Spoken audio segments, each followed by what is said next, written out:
Airline fleet planning today is still guided by the simple idea that big airplanes generally go to big markets and small airplanes go to small markets. But in 2026, that rule has become only the starting point rather than the explanation, because modern aviation is shaped just as much by labor contracts, fuel economics, airport congestion, environmental regulation, travel behavior, supply chain shortages, and even geopolitics as by passenger numbers themselves, which is why a carrier like United Airlines still operates a remarkably diverse fleet, while low-cost specialists such as Southwest Airlines and Ryanair continue simplifying towards single-type fleets to reduce cost and training complexity. Every extra aircraft variant multiplies maintenance tooling,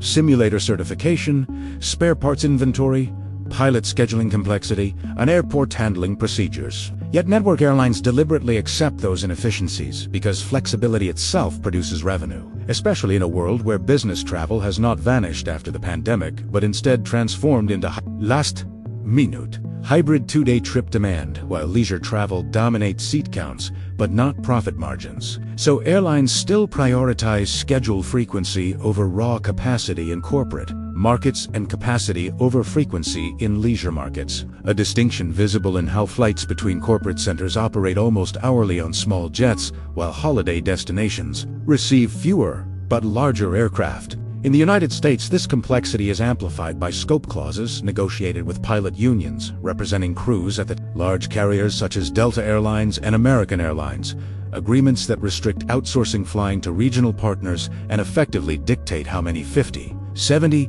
and 76-seat aircraft can exist regardless of whether a more efficient design is available, which is why next-generation regional jets like the Embraer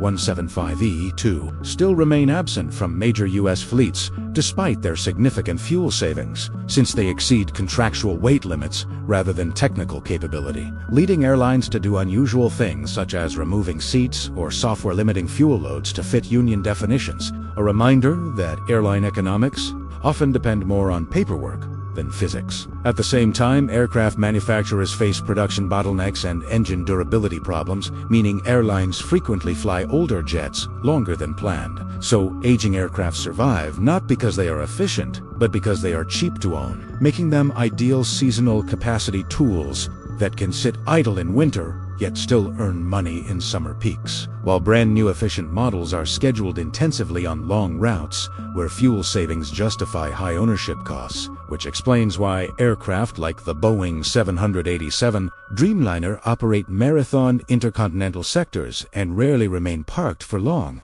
Narrowbody strategy has also evolved as airlines upgauge to compensate for airport congestion and air traffic limits, pushing larger single-aisle aircraft such as the Airbus A321neo into roles once filled by mid-size widebodies, including transcontinental premium routes and thin long-haul markets, while efficient variants of the Boeing 737 MAX handle longer domestic sectors because fuel now dominates operating cost more than crew or maintenance. Meanwhile, passenger behavior reshapes cabin layouts, with premium-heavy configurations expanding as corporations pay for comfort to attract employees. Back to travel and wealthy leisure travelers purchase business class, creating flights where fewer seats produce more revenue than densely packed cabins ever did. Yet ultra-density layouts still appear on high-volume leisure routes, such as Hawaii or Mediterranean holiday markets, where price sensitivity outweighs comfort, proving airlines simultaneously chase luxury and austerity depending on the route.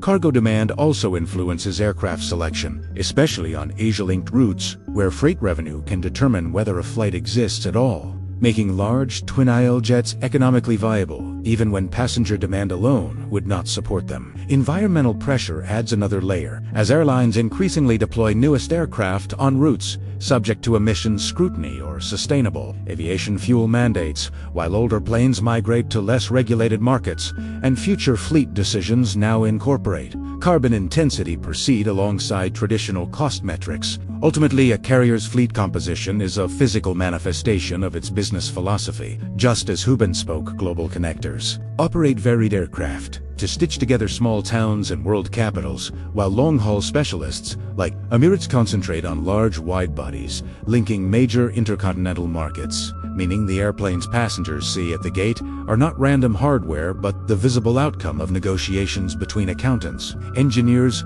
regulators, unions, airports, and traveler psychology. And in the modern era, the strategy of an airline is inseparable from the aircraft it flies, because each model represents a different balance between flexibility, efficiency, comfort, and risk, turning fleet planning into less of a mathematical optimization and more of an ongoing adaptation to how people actually choose to travel today.